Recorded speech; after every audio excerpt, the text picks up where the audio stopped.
Hey everyone, welcome back to the channel. Thank you for being here. My name is Andrew, coming to you from the beautiful Carolinas. Today's topic is going to be why the narcissist wants to isolate people. Think about that for a minute. Everyone, if you like the content, please like, subscribe, and share. So, isolation, what is this? This is something the narcissist wants to do to you and virtually to anybody that they surround themselves with. They like to have little sects, S-E-C-T-S, or groups or bubbles or pockets of people, and they spread misinformation frequently. They tell untruths, no truths, partial truths, flat out lies. But isolation is a key component of the narcissistic relationship. Now keep in mind again, there are two differences here. Self-isolating is not isolation. Isolation is what the narcissist wants to do with you. They want to freeze you out.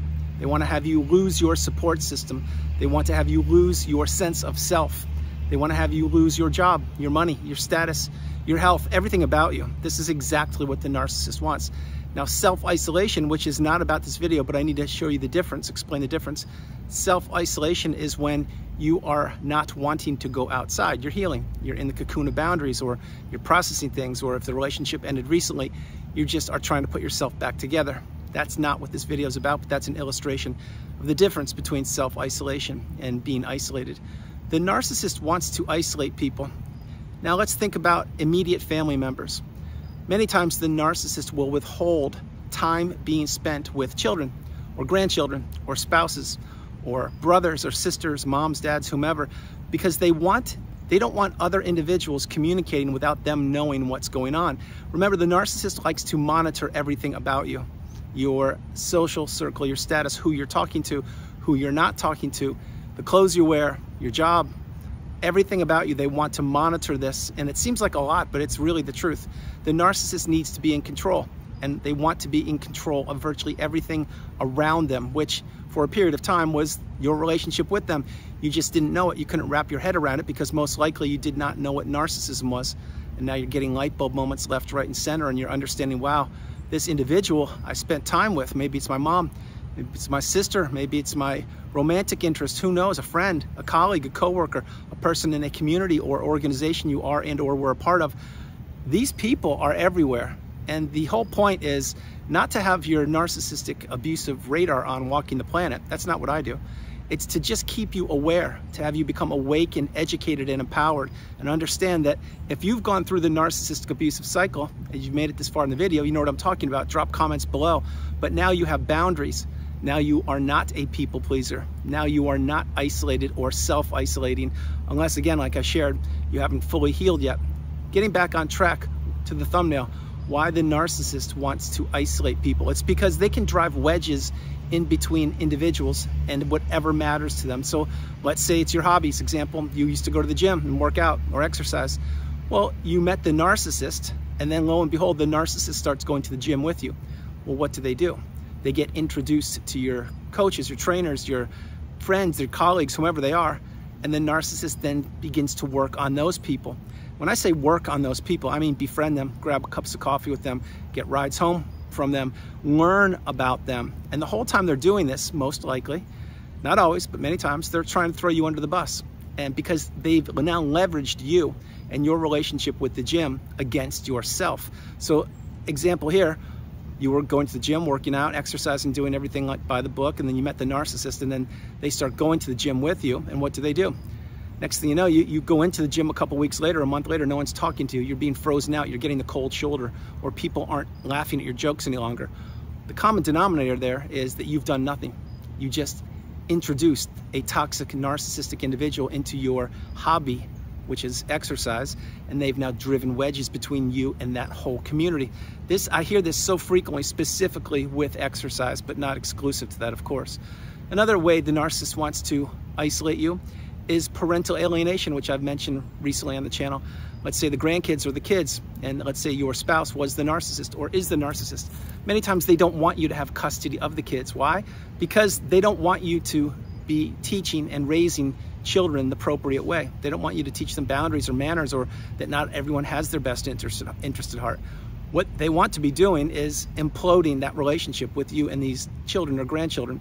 That is why many times when you've identified that your son or daughter, let's say, is the narcissist, and they know that you know, or they've already had their children and they're going to weaponize these against you, that's when it's too late. Because once the damage is done with parental alienation or grandparental alienation, I'm not saying it's too late, but what I will share is the kids, the grandkids, you miss out on periods of life, periods of time, holidays, birthdays, barbecues, gift giving, present unwrapping, all these things, and the narcissist knows it, and they don't care. They only care about themselves. So that's another way the narcissist wants to isolate you. How about this one? You were discarded. It was a romantic relationship. You went from romantic relationship to roommates. In other words, you're now living in the west wing of the house. They were living in the east wing, if you had wings. If you just had an average house, you were living in one room and they were living in the other. But this individual who turned out to be the narcissist, your spouse, or the person you're trying to divorce, they can live comfortably in that environment. Why? Because they are dumping their toxicity on you. You have to go into that environment each and every day. You have to hold your breath because the air is so thick you want to cut it with a butter knife. They are playing the long game there, and they know that you know. Now, I'm not saying call them out and call them a narcissist. I'm saying if this circumstance fits your current situation and or past relationship, drop comments below, pay it forward. But the narcissist doesn't care, because they are a parasite and they will stay in that environment as long as they can, because you're most likely paying the mortgage or paying the bills, electricity, their phone, food, utilities, everything. And what are they doing? They're bleeding you dry slowly, and they want to isolate you. And so when you go to work, maybe you're talking with your friends and telling them, or colleagues or coworkers, and saying, hey, you know, things aren't really working out with me and my spouse, but you know what the term is, and you start to share some information with them. These people can't wrap their head around what's going on. That's not the person they know. They know a kind, loving, healthier individual, most likely, or maybe they don't, but they can't wrap their head around it because those individuals haven't experienced the toxic narcissistic relationship, and you are isolated again. How are you isolated there? Because you don't want to be going home. Many times, people I work with in one-on-one sessions, after work, if they have to go home to the narcissist and that's the only other individual living in the house, they will do other things to occupy their time until the narcissist has fallen asleep, or perhaps is not present. Maybe they went out, because they don't want to see the narcissist. They don't want to feel the negative energy. They don't want to hear the grunts, the moans, the oohing, the ahhing, all the toxic negativity that you hear when you are living with a narcissistic individual, specifically if it's just the two of you. Because if there are other people in the house, maybe aunts, uncles, cousins, or children or whatever, at least you have another person to take away some of the toxicity. In other words, it gives you something to do, to spend time with these people. But if it's just you and the narcissist, many times post-work, you're dreading going home. And the narcissist knows this, and you are now in their wheelhouse. You're where they want you to be, isolated in your own house. Let's go to the discard for a minute. Say you were discarded, and the narcissist threw you away like a sheet of paper crumpled up on the freeway. If you were, first of all, my heart goes out to you, but second of all, what happens there? I'll tell you what happens there. The narcissist knows that they have you pinned down because you most likely are living in an environment, a city, a town, a house, a condo, wherever, a location where most of your support system and or network of friends or colleagues or neighbors or people in communities used to be a part of, these people want nothing to do with you many times, not always, because the narcissist instilled the smear campaign, something that you did not even know existed. But what this is, it's when the narcissist is telling everyone around you, or most people around you, untruths about you, partial truths, no truths, flat out rumors, and people are believing it. Why? I'll tell you why. This is a tough pill to swallow. The reason why people are believing it is because, number one, you can't defend yourself because you don't know a smear campaign is underway. But number two, because many of these people, they like a show. They like a collapsing of an individual's life. They want to grab their popcorn, grab a soda, and watch this all unfold. Now, that is a very challenging thing for me to say, but it's real. Many people want to sit on the sidelines and watch other people fall apart. And the reason that is because some of these people are fly monkeys, other people are toxic individuals themselves, other people are believing in the false narrative of the smear campaign, and there are so many other reasons.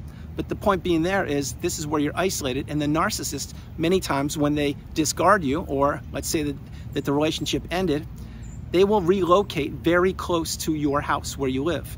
Maybe they will relocate a block away, 2 blocks away, maybe a 3-minute walk away, who knows? But why are they doing that, do you think? That's right, because they're trying to disrupt your energy, and they know that if they relocate close to where you live, maybe it's right down the street from you, they know that that's gonna not make you feel good, because most likely you are an empath or a kind, loving individual, and you want nothing to do with the narcissist. But what does the narcissist want to do?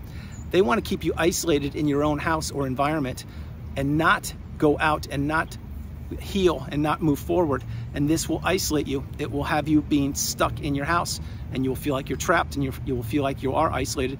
I know the experience very well. I did it for 2 years and 2 days, and it is not a good experience whatsoever.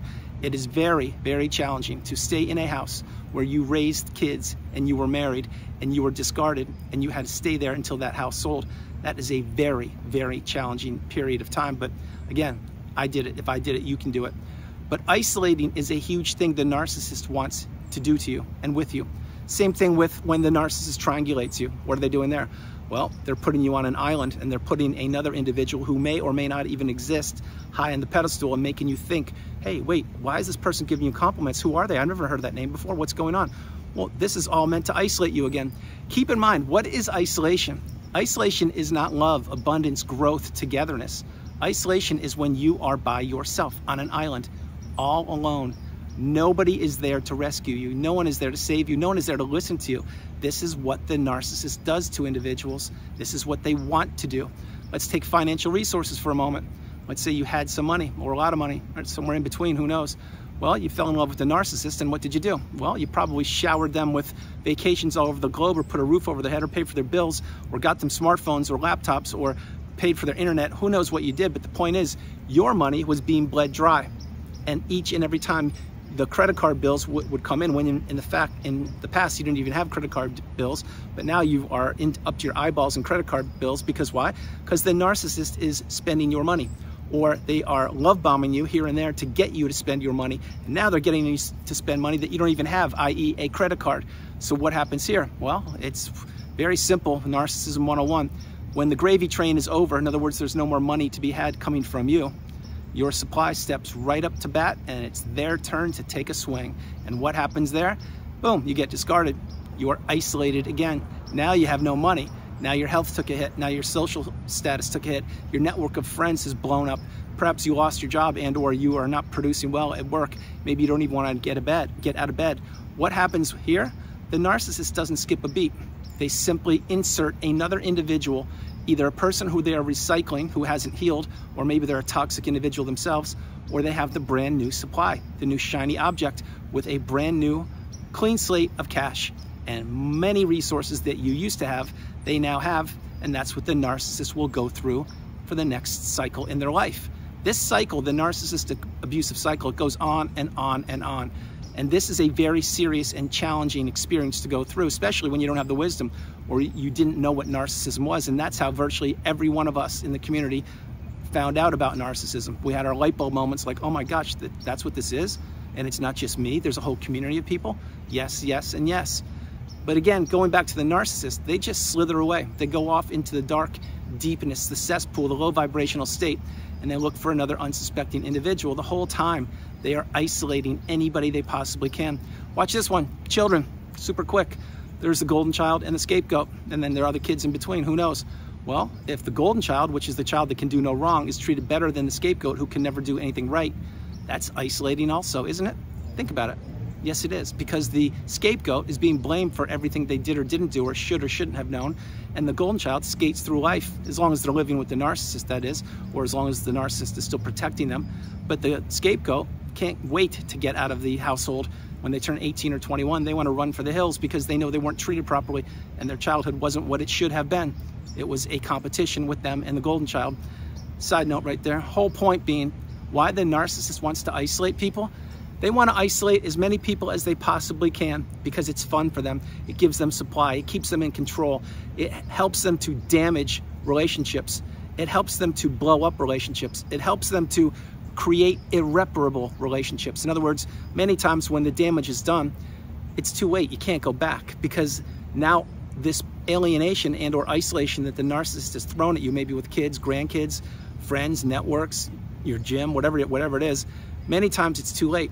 And so many people have believed in the false narrative of the mask. In other words, they believe the narcissist because you never had any, you could never defend yourself against something you didn't know was there. And what is that? That's narcissism, number one. Number two, the smear campaign and everything in between, gaslighting, stonewalling, the silent treatment, rage fits, all these things. The cycle goes on and on and on. And one key component or factor in every narcissistic relationship is isolation. Final one before I close the video out.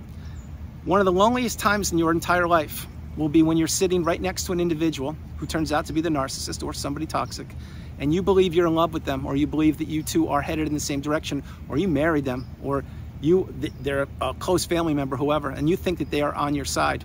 But what are they doing? They're on one of their 3 smartphones sitting right next to you, getting your replacement, while you believe you are spending quality time with this individual. And that is very, very isolating. There's nothing, and I mean nothing, more isolating to me than when you're sitting right next to somebody and you feel more alone than you would if you were all by yourself. And if that resonates with you, please drop comments below, because that is one huge crux of the narcissistic relationship. You could be at a barbecue, you could be on vacation, you could be at a birthday, you could just be having an average day. But if the person you're thinking about, the narcissist, if you feel more alone when you're supposed to be experiencing life and you're barely existing and getting through it, that is a relationship that was not ever going to blossom. It's a one-way relationship to Destructionsville. So guys, that's the video. I hope you liked it. I loved doing it from the beautiful Carolinas. This is Andrew. Namaste. Have a great afternoon, evening, or morning, no matter where you are on the planet. You are not alone. Remember that. You are not alone. God bless you all. I love you, and please drop comments below, because each and every one of us in the community have been isolated. Some of us are still isolated right now. Let's pick up the people that the relationship has ended recently, and for those people that the relationship ended a long time ago and they've healed, they're at the mountaintop, the pinnacle of indifference. Please pay it forward. If not now, when? God bless you all. I love you, and I'll talk to you tomorrow. All right, bye, you guys.